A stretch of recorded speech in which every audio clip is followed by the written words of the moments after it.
Hello students, मैं हूं खुशबू शर्मा। आप देख रहे हैं वीकेएस बायो एजुकेशन। स्टूडेंट्स, आज हमारा टॉपिक है पुष्पी पादपों में लैंगिक प्रजनन, sexual reproduction in flower plants. तो स्टूडेंट्स, लास्ट टॉपिक के अंदर हमने देखा था लैंगिक प्रजनन क्या है। तो लैंगिक प्रजनन के बारे में हमने थोड़ा बहुत पढ़ लिया था लास्ट टॉपिक के अंदर, लास्ट लेक्चर के अंदर। तो आज हम लैंगिक प्रजनन के बारे में भी पढ़ेंगे विस्तार से, प्लस हम पढ़ेंगे पुष्पी पादपों में लैंगिक प्रजनन। पुष्पी पादप कौन से होते हैं? तो स्टूडेंट्स, हम सीधे ही पुष्पी पादप पे आ जाएंगे तो आप नहीं समझ पाएंगे कि पुष्पी पादप क्या है। तो इसके लिए यदि हम थोड़ा सा डिटेल में इसको पढ़ लें, पुष्प पादपों की थोड़ी सी व्याख्या कर लें, तो हमें समझ में आ जाएगा कि पुष्पी पादप क्या है और हम यहाँ पे पुष्पी पादपों का ही क्यों अध्ययन कर रहे हैं। तो देखिए स्टूडेंट्स, आज हम पढ़ेंगे पुष्पी पादपों में लैंगिक जनन।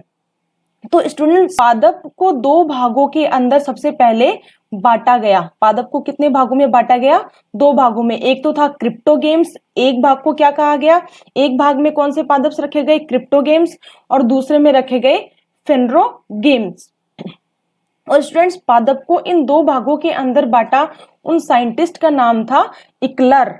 साइंटिस्ट का क्या नाम था? इकलर। इकलर नामक साइंटिस्ट ने पादपों को दो भागों में बांटा। एक पादप की जो शाखा निकाली वो थी क्रिप्टोगेम्स एंड सेकंड वन थी फेनरोगेम्स। तो क्रिप्टोगेम्स जो पादप थे, उन पादपों के अंदर सीड यानी बीज एब्सेंट थे। सीड रहित यानी बीज रहित प्लांट्स आते थे। और फेनरोगेम्स में कौन से प्लांट आते हैं? जिनमें सीड प्रेजेंट होता है यानी बीज युक्त प्लांट आते हैं, वो कौन से होते हैं? फेनरोगेम्स। अब आगे देखिए स्टूडेंट्स, क्रिप्टोगेम्स को भी तीन भागों में डिवाइड किया गया। स्टूडेंट्स, वैसे हम 11th क्लास में पढ़ चुके हैं, लेकिन फिर भी हमें मोटा मोटी थोड़ा बहुत इसके बारे में शुरू में, जब हम शुरू ही कर रहे हैं पुष्पी पादपों के बारे में, तो हमें इसके बारे में थोड़ा सा रिवीजन कर लेना चाहिए।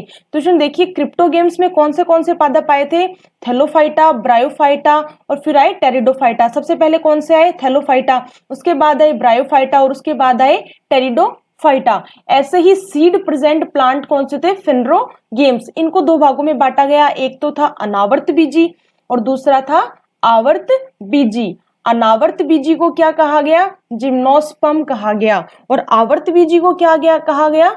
आवर्त बीजी पादपों को एंजियोस्पर्म कहते हैं। अब देखिए कि थैलोफाइट्स में जो पादप आते हैं वो क्या है? उनमें सीड एब्सेंट है, सीड बीज रहित पादप है। ब्रायोफाइटा भी बीज रहित पादप है। टेरिडोफाइटा भी बीज रहित पादप है। जिम्नोस्पर्म और एंजियोस्पर्म, इनकी हम बात करें तो देखिए, जिम्नोस्पर्म के अंदर जो है वो फ्लावर एब्सेंट होता है, पुष्प रहित पादप होते हैं, जबकि आवर्त बीजी पादपों में पुष्प फ्लावर प्रेजेंट होते हैं। और इसके अलावा टेरिडोफाइटा की हम बात करें तो इनमें भी फ्लावर एब्सेंट होते हैं। ब्रायोफाइटा की हम बात करें तो इनमें भी फ्लावर एब्सेंट होते हैं और थैलोफाइटा में फ्लावर एब्सेंट होते हैं। तो स्टूडेंट्स देखिए, इनके जो आप समझ सकते हैं कि थैलोफाइटा, ब्रायोफाइटा, टेरिडोफाइटा और जिम्नोस्पर्म, इन सब के अंदर क्या है? फ्लावर एब्सेंट है। इसके अलावा केवल आवर्त बीजी पादपों में ही फ्लावर प्रेजेंट है। तो ये बात हमारे दिमाग में आ गई है कि आवर्त बीजी पादपों में लैंगिक जनन बोल दो, या फिर इसको आप बोल दो पुष्पी पादपों में लैंगिक जनन, जो हमारा आज का टॉपिक है। तो आप समझ गए कि यहाँ पे पुष्पी पादप क्यों आया, क्योंकि पुष्पी पादप क्या है? आवर्त बीजी पादप है। और आवर्त बीजी पादप क्यों कहा गया? क्योंकि इनमें फ्लावर प्रेजेंट होता है। इसके अलावा इसके अलावा अनावर्त बीजी, टेरिडोफाइटा, ब्रायोफाइटा, थैलोफाइटा, इनके अंदर फ्लावर एब्सेंट होते हैं, सीड एब्सेंट होते हैं। तो स्टूडेंट्स आइए हम इनके बारे में अब इस चैप्टर के ऊपर हम आते हैं। अब देखिए, पुष्पी पादपों में लैंगिक प्रजनन। तो लैंगिक प्रजनन के बारे में भी हमें पता है और पुष्पी पादप के बारे में भी हमें अब समझ में आ चुका है। तो देखिए, आवर्त बीजी पादपों में लैंगिक जनन पुष्पों द्वारा होता है, क्योंकि आवर्त बीजी पादपों के अंदर ही क्या होता है? जनन होता है, क्योंकि इन्हीं के अंदर क्या है? पुष्प प्रेजेंट होता है। इनमें लैंगिक प्रजनन है क्योंकि इसमें क्या प्रेजेंट है? पुष्प। तो पुष्प की डिटेल पढ़ेंगे उससे पहले मैं आपको बता दूं कि इस लेसन में हम फ्लावर के बारे में तो पढ़ेंगे ही पढ़ेंगे, लेकिन इसके साथ साथ हम फ्लावर के विभिन्न भागों का भी डिटेल में अध्ययन करेंगे। ऐसा नहीं है इसके अंदर हम बेसिक नॉलेज लेंगे, हमें हर फ्लावर के हर भाग के बारे में थोड़ा सा विस्तार से पढ़ना पड़ेगा, हमें पता होना चाहिए कि ये फ्लावर का ये भाग कैसे बनता है, इस भाग का निर्माण किस प्रकार से होता है। तो हम इसके बारे में, इस फ्लावर की पूरी संरचना के बारे में विस्तार से अध्ययन करेंगे, प्लस उसके विभिन्न भागों के बारे में हम विस्तार से अध्ययन करेंगे। तो स्टूडेंट्स देखिए, हम इस चैप्टर के अंदर क्या क्या पढ़ेंगे। एक तो पढ़ेंगे पुष्प की संरचना, फ्लावर की स्ट्रक्चर पढ़ेंगे सबसे पहले। उसके बाद में हम पढ़ेंगे पुंकेसर, पुंकेसर क्या होता है वो पढ़ेंगे हम। उसके बाद हम पढ़ेंगे परागण क्या होता है। फिर हम पढ़ेंगे स्त्रीकेसर क्या होता है। फिर हम इसी चैप्टर में पढ़ेंगे दोहरा निषेचन क्या होता है। फिर हम इस चैप्टर में पढ़ेंगे भ्रूणपोष क्या होता है। फिर पढ़ेंगे भ्रूण क्या है। फिर पढ़ेंगे बीज क्या है। और फिर पढ़ेंगे फल क्या है। तो स्टूडेंट्स, इस टॉपिक के अंदर हम मोस्टली पूर्ण डिटेल हमें पुष्प के बारे में पढ़नी है। तो सबसे पहले हमें पता होना चाहिए कि पुष्प लगते कहाँ है, प्लांट्स के अंदर पुष्प की स्थिति क्या है। तो देखिए, एक छोटा सा मैंने एक डायग्राम से आपको शो करके मैं बता सकती हूँ। तो देखिए, ये हमारा एक क्या है, प्लांट है। इस प्लांट के अंदर ये देखिए, नीचे की साइड में तो मूल है। इस ये वाला भाग जो है, इसको क्या बोलते हैं, रूट भाग बोलते हैं, इसको बोलते हैं मूल भाग। और ये ऊपर वाला भाग है, ये जो तना है, इसको क्या बोलते हैं, प्ररोह, प्ररोह भाग बोलते हैं, शूट भाग बोलते हैं। ये भाग है शूट भाग और ये भाग है रूट भाग। अब देखिए, जो प्ररोह भाग है, इसी भाग के अंदर क्या निकलती है, शाखाएं निकलती हैं। क्या निकलती है स्टूडेंट्स, शाखाएं। और इन्हीं शाखाओं के अंदर क्या होते हैं, इन्हीं शाखाओं के ऊपर क्या लगते हैं, पत्तियां लगती है, पर्ण लगती है। और इसके अलावा इन्हीं शाखाओं के ऊपर क्या लगते हैं, पुष्प लगते हैं। तो हमें पता चल गया कि पुष्प कहाँ लगते हैं। पुष्प कहाँ लगते हैं स्टूडेंट्स, शाखाओं के ऊपर लगते हैं। अब हम इसका थोड़ा सा और डिटेल देख लेते हैं कि पुष्प की एक्चुअल कंडीशन क्या है। तो देखिए, हम इसमें देखते हैं कि ये देखिए, ये प्लांट है, नीचे की तरफ रूट भाग है और ऊपर वाला प्ररोह भाग है। ये भाग क्या है, तना। अब ये तने की एक शाखा है, ये देखिए, ये क्या है, एक तने की शाखा। अब इस शाखा के ऊपर देखिए पत्तियां निकलती है। हम जानते हैं शाखाओं पर क्या होती है, पत्तियां होती हैं। तो पत्तियां जहां निकलती है उस भाग को क्या बोलते हैं, अक्ष बोलते हैं। जिस भाग के द्वारा पत्ती तने से जुड़ी होती है वो भाग कहलाता है अक्ष भाग। फिर देखिए, पत्ती जब शाखा के ऊपर लगती है और अक्ष भाग से जुड़ी रहती है तो वो क्या कहलाती है, सहपत्र कहलाती है। क्या कहलाती है, सहपत्र। अब देखिए, ये इसका भाग, अक्षीय भाग जो है वो ऊपर की तरफ लंबा होकर ये देखिए ऐसी स्ट्रक्चर बन जाती है। ये क्या कहलाता है, पुष्प वृंत कहलाता है। इसी अक्षीय भाग से ही यह निकलता है और यह क्या कहलाएगा, पुष्प वृंत। और इसी पुष्प वृंत से, पुष्प वृंत ऊपर की तरफ थोड़ा सा फूली हुई स्ट्रक्चर सी बन जाती है। तो यह फूली हुई स्ट्रक्चर क्या कहलाती है, पुष्पासन कहलाती है। जो क्या कहलाती है, पुष्पासन। अब इसी पुष्पासन के ऊपर ही इसी पुष्पासन के ऊपर ही क्या लगते हैं, 4 पुष्प पत्र लगते हैं। अब देखिए, इसी पुष्पासन पर लगने वाले पुष्प पत्र कौन से होते हैं, एक तो होता है जायांग, एक को बोलते हैं पुमंग, एक होता है दलपुंज और एक होता है बाह्य दलपुंज। तो स्टूडेंट्स, हमने देखो इसके अंदर पढ़ लिया कि सबसे पहले हमने देखा कि पुष्प की स्थिति क्या होती है। फिर हमने देखा पुष्प किस प्रकार से तने से जुड़ा रहता है और सहपत्र अक्ष के माध्यम से पुष्प वृंत का निर्माण होता है। और उसके ऊपर पुष्प वृंत थोड़ा फूलकर पुष्पासन का निर्माण करता है और उसी के ऊपर 4 पुष्प पत्र लग जाते हैं और पुष्प का निर्माण हो जाता है। तो स्टूडेंट्स, ये हमने देख लिया मोटा मोटी कि पुष्प का निर्माण किस प्रकार से होता है। अब देखिए, ये एक छोटा सा डायग्राम शो कर रखा है। इसमें देखिए, ये अंदर वाला भाग क्या है, ये जायांग, ये है पुमंग, इससे बाहर दल और सबसे बाहर की तरफ बाह्य दल। ये मैंने 4 ये जो पुष्प पत्र हैं इनके बारे में यहाँ पर डायग्राम के थ्रू आपको बता दिया है कि इनकी कंडीशन क्या होती है। ऐसी बात नहीं है जायांग की स्थिति ये हो, जायांग की स्थिति यहाँ से जो है लंबी भी हो सकती है। ये अलग अलग पादपों के ऊपर निर्भर करता है। आगे हम इसके बारे में डिटेल में पढ़ेंगे, अधोजायांगी, अधिजायांगी प्लांट्स के बारे में। अब देखिए स्टूडेंट्स, अब हम आते हैं हमारे टॉपिक के ऊपर। तो ये है हमारा पुष्प का स्ट्रक्चर। ये क्या है, पुष्प का स्ट्रक्चर। तो स्टूडेंट्स, इसमें हम सबसे पहले बात करते हैं। तो देखिए, ये ऊपर की तरफ ये जो स्ट्रक्चर दिखाई दे रही है हमें, देखिए ये जो स्ट्रक्चर क्या है, ये स्ट्रक्चर कहलाएगी वर्तिकाग्र। क्या कहलाएगी स्टूडेंट, वर्तिकाग्र। इससे पहले मैं आपको बताना चाहती हूँ कि पुष्प एक रूपांतरित निश्चित वृद्धि वाला प्ररोह है। तो पुष्प क्या है, एक रूपांतरित निश्चित वृद्धि वाला प्ररोह। तो स्टूडेंट्स यहाँ पर नाम आया था प्ररोह के बारे में, तो मैंने आपको इसके बारे में बता दिया है कि प्ररोह क्या है। प्ररोह भाग ये है और नीचे वाला भाग जो है वो है मूल, और प्ररोह के ऊपर ही फूल की उत्पत्ति होती है, फूल का विकास होता है, तो इसलिए ये क्या कहलाएगा, पुष्प एक क्या है, रूपांतरित प्ररोह है। ऐसे नहीं आएगा पुष्प एक रूपांतरित मूल नहीं है, पुष्प एक रूपांतरित प्ररोह है, एक शूट का रूपांतरित भाग है। फिर हमने प्ररोह के बारे में भी पूरा डिटेल में देख लिया, प्ररोह की स्ट्रक्चर भी हमने इसमें पूर्ण रूप से देख ली कि किस प्रकार से प्ररोह के ऊपर पुष्पासन का निर्माण होता है और उसके ऊपर पुष्प का निर्माण होता है। तो स्टूडेंट्स हमने एग्जाम में काफी बार क्वेश्चन आ जाता है कि पुष्प एक रूपांतरित क्या है, तो आएंगे पुष्प एक रूपांतरित प्ररोह है।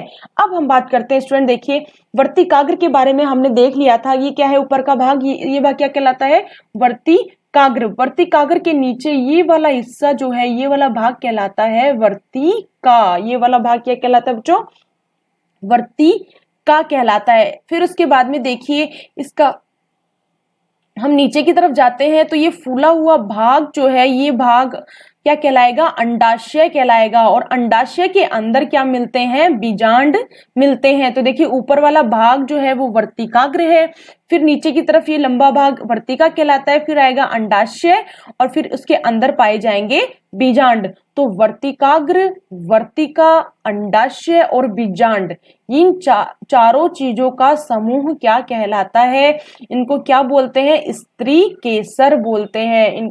इनको क्या बोलते हैं, स्त्री केसर। इन चारों भागों को मिलाकर कहा जाता है स्त्री केसर। अब देखिए स्टूडेंट, स्त्री केसर का समूह क्या कहलाएगा, जायांग। जायांग हमने पढ़ा था, हमारा एक पुष्प पत्र है जायांग। अब हमने स्टूडेंट, हम सीधे जायांग पे आ जाते तो हमें पता नहीं होता कि एक्चुअल में जायांग क्या है। तो स्टूडेंट्स हमने इसके बारे में देख लिया कि वर्तिकाग्र, वर्तिका, अंडाशय और बीजांड, ये चारों मिलकर स्त्री केसर का निर्माण करते हैं।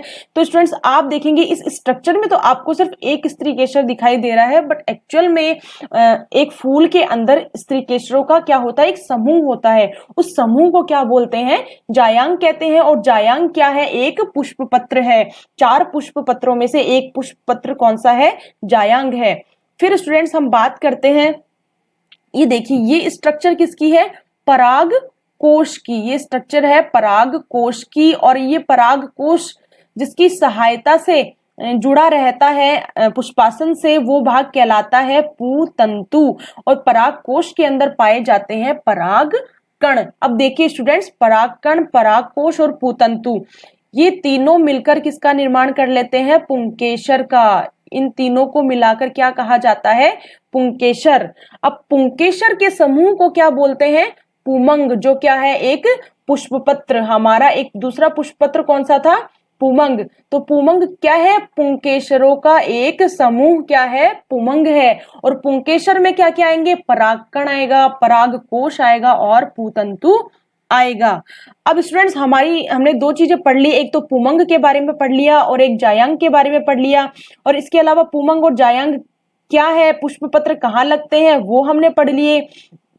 इसके अलावा हमने इस टॉपिक के अंदर देखिए ये जो किस प्रकार से फूल कहाँ लगता है, कौन से भाग में लगता है, रूपांतरित प्ररोह है पुष्प तो प्ररोह भाग के अंदर लगता है, ये हमने देख लिया। अब देखिए स्टूडेंट्स, हमने बात की जायांग की, पुमंग की। अब हम बात करते हैं, देखिए कि ये जो ये कलरफुल भाग है, ये देखिए किसी पुष्प के अंदर पत्तियां जो होती है ना कलरफुल, ये मैंने इसीलिए कलरफुल शो किया है जिससे आपको समझ में आ जाए कि ये क्या है, पत्तियां हैं। तो इनको क्या बोलेंगे, दल पुंज बोलेंगे। दल पुंज क्यों बोल रहे हैं इनको, क्योंकि ये दल का समूह है। किसी भी पुष्प में सिर्फ 1 या 2 पत्तियां नहीं होती है, काफी पत्तियां होती है, तो वो सभी पत्तियां मिलाकर किसका निर्माण कर लेती हैं, दल पुंज का निर्माण कर लेती है। इनको क्या बोलते हैं, दल के समूह को क्या बोलेंगे, दल पुंज। और दल पुंज भी हमारा क्या था, एक पुष्प पत्र था। उसके बाद हम बात करेंगे उसके बाहर की तरफ, फूल के सबसे बाहर की तरफ आप देखेंगे कि जब आप कोई भी फूल का एग्जाम्पल ले लो, उसमें सबसे बाहर की तरफ ग्रीन कलर की पत्तियां होती हैं, सबसे बाहर की तरफ होती है, वो क्या कहलाते हैं, बाह्य दल। उनको क्या बोलते हैं, उनके समूह को क्या बोलेंगे, बाह्य दल पुंज बोलेंगे। स्टूडेंट्स उसको क्या बोलेंगे, बाह्य दल पुंज। अब देखिए ये जो सब स्ट्रक्चर्स है, दलपुंज है, पुंज है, पुमंग है, जायांग है, इन सब का कनेक्शन कहाँ से है? ये वाला भाग क्या कहलाएगा? पुष्पासन कहलाएगा। यहीं से सारे जो पार्ट हैं वो जुड़े होते हैं। इसके अलावा ये जो डंठल वाला भाग होता है, लंबा भाग होता है, ये क्या कहलाएगा? पुष्प व्रंत कहलाएगा। इसी पुष्प व्रंत के ऊपर फूल जो है वो लगा हुआ होता है। तो स्टूडेंट्स, हमने इसके अंदर पढ़ा, सबसे पहले हमने पढ़ा कि पुष्प एक रूपांतरित प्ररोह है। प्ररोह के बारे में हमने देखा कि प्ररोह भाग कौन सा है, वो हमने देखा कि प्ररोह भाग कहाँ पे है, वो हमने देखा। फिर उसके बाद में हमने देखा कि पुष्प के ऊपर पुष्प पत्र किस प्रकार से लगे होते हैं, वो कंडीशन हमने समझी। फिर उसके बाद में हम आए थे पुष्प की स्ट्रक्चर के ऊपर। फिर हमने इसके अंदर जो है 4 पुष्प पत्रों की स्थिति देखी, जायांग के बारे में देखा, पुमंग के बारे में देखा, बाह्य दलपुंज देखा और दलपुंज देखा। अब स्टूडेंट्स, यहाँ हमारे माइंड में सब कुछ क्लियर है कि पुष्प क्या है, उसकी क्या कंडीशन होती है, हम समझ सकते हैं कि पुमंग की स्थिति क्या है, जायांग की स्थिति क्या है, बाह्य दल की स्थिति क्या है और दलपुंज की स्थिति क्या है। स्टूडेंट्स, अब हम बात करेंगे सबसे पहले पुष्प नर लैंगिक अंगों के बारे में बात करेंगे। स्टूडेंट्स, सबसे पहले हम बात करेंगे नर लैंगिक अंगों के बारे में। ये स्त्री केसर था, मतलब स्त्री लैंगिक अंग थे। अब हम यहाँ पे सबसे पहले बात करेंगे नर लैंगिक अंगों के बारे में। तो स्टूडेंट्स, अब देखिए आप, नर लैंगिक अंग तो हमने उस डायग्राम के अंदर भी देखा था। सबसे पहले देखिए आप, वो हमने स्ट्रक्चर में देखा था कि ये स्ट्रक्चर देखिए, ये क्या है? ये स्ट्रक्चर है, ये कहलाते हैं पराग कोश। ये क्या कहलाएंगे? पराग कोश कहलाएंगे। फिर उसके बाद में ये किसकी सहायता से पुष्पासन से जुड़ा होता है? पूतंतु की सहायता से पुष्पासन से जुड़ा होता है। जो नर लैंगिक अंगों के अंदर सबसे पहले हम जो है इसी की बात करेंगे, इसी के बारे में पढ़ेंगे। एक प्रारूपिक पुंकेसर की स्ट्रक्चर के बारे में पढ़ेंगे। और पुंकेसरों का समूह मैंने आपको बता दिया, ये देखिए इसी डायग्राम में हम देख लेते हैं पुंकेसरों का समूह क्या कहलाएगा। देखिए यही वाली स्ट्रक्चर जो है मैंने वहां पर शो की है। ये देखिए, ये स्ट्रक्चर परागकोश है, इसके अंदर परागकण और ये पूतंतु के द्वारा पुष्पासन से जुड़ा हुआ है। यही इसी का ही अलग स्ट्रक्चर मैंने आगे पूरा डिटेल में बना दिया है। तो देखिए स्टूडेंट्स, यहाँ पर एक ये स्ट्रक्चर है, ये है परागकोश। अब स्टूडेंट्स आप देखेंगे कि ये परागकोश एक नहीं है, परागकोश कितने हैं? परागकोश कितने भागों में बटा हुआ है? 2 पालियों में विभक्त है। देखिए, एक प्रारूपिक आवर्तबीजी परागकोश द्विपालित होते हैं। कितने पालित होते हैं? 2 पालों में, 2 पाली में डिवाइड होते हैं। और प्रत्येक पाली में क्या होता है? 2 कोष्ठ होते हैं। तो स्टूडेंट्स ये देखिए, ये स्ट्रक्चर तो एक प्रारूपिक पुंकेसर की स्ट्रक्चर है और ये पराग कोश का ही अनुप्रस्थ काट है। मतलब ये जो इसका ये वाला पार्ट है, देखिए इसका ये वाला भाग जो है, इसको हम बीच में से ऐसे डिवाइड करेंगे तो उसके बाद में हमें ये वाली स्ट्रक्चर जो है दिखाई देती है। इसका अनुप्रस्थ काट है। जब हम इसका अनुप्रस्थ काट करते हैं तब हमें समझ में आता है कि परागकोश एक्चुअल में कितने कोष्ठीय हैं या कितने दिशीय हैं। तो हम बताएंगे कि परागकोश एक 4 दिशीय संरचना है या फिर चतुष्कोणीय या चतुष्कोष्ठीय संरचना है। परागकोश में क्या होते हैं? सबसे पहले तो इसमें 2 पालियां होती है और प्रत्येक पाली में कितने कोष्ठ होते हैं? 2 कोष्ठ होते हैं। तो टोटल कितनी पाली हो गई? 4 पाली हो गई। और ये चारों पाली क्या है? चारों कोणों पर लघु बीजाणुधानी समाहित होती है। अब स्टूडेंट्स, ये हमारा डायग्राम है परागकोश का अनुप्रस्थ काट का। तो देखिए, प्रत्येक पाली में कितने कोष्ठ हैं? 2 कोष्ठ हैं और इसके अंदर चारों कोनों पर लघु बीजाणुधानी समाहित होती है। ये देखिए, ये लघु बीजाणुधानी, ये लघु बीजाणुधानी, ये लघु बीजाणुधानी और ये लघु बीजाणुधानी। अब इस लघु बीजाणुधानी के अंदर क्या होते हैं? पराग कण होते हैं। अब इस स्ट्रक्चर के अंदर आप देखेंगे कि यहाँ पे ये जो स्ट्रक्चर मिल रही है, ये जो लघु बीजाणुधानियों को आपस में जोड़े रखने का काम कर रही है, ये बीच वाली स्ट्रक्चर को क्या बोलते हैं? संयोजी या योजी बोलते हैं। और यह क्या है? एक प्रकार का मृदुतक है। क्या है? एक प्रकार का मृदुतक है। अब स्टूडेंट्स, हम देख रहे हैं कि लघु बीजाणुधानी की स्ट्रक्चर है। तो जब लघु बीजाणुधानी परिपक्व हो जाती है, परिपक्व होने के बाद में उसमें परागकण बनने शुरू हो जाते हैं और परागकणों का निर्माण शुरू हो जाता है, उसके बाद में लघु बीजाणुधानी क्या कहलाती है? परागपुट कहलाती है। जब शुरू की कंडीशन में तो ये लघु बीजाणुधानियां ही होती हैं, फिर लघु बीजाणुधानियों में जब परागकण बनने शुरू हो गए तो वो परागकण बनने के बाद में वो लघु बीजाणुधानी क्या कहलाने लग जाती है? परागपुट कहलाने लग जाती है। देखिए, लघु बीजाणुधानी आगे विकसित होकर पोलन सेक्स या परागपुटी बन जाती है और इसमें परागकण भरे होते हैं। दो पाली को जोड़ने वाली संरचना योजी या संयोजी कहलाती है और मृदुतक की बनी होती है। तो ये मैंने आपको बता दिया, ये संरचना मृदुतक कहलाती है।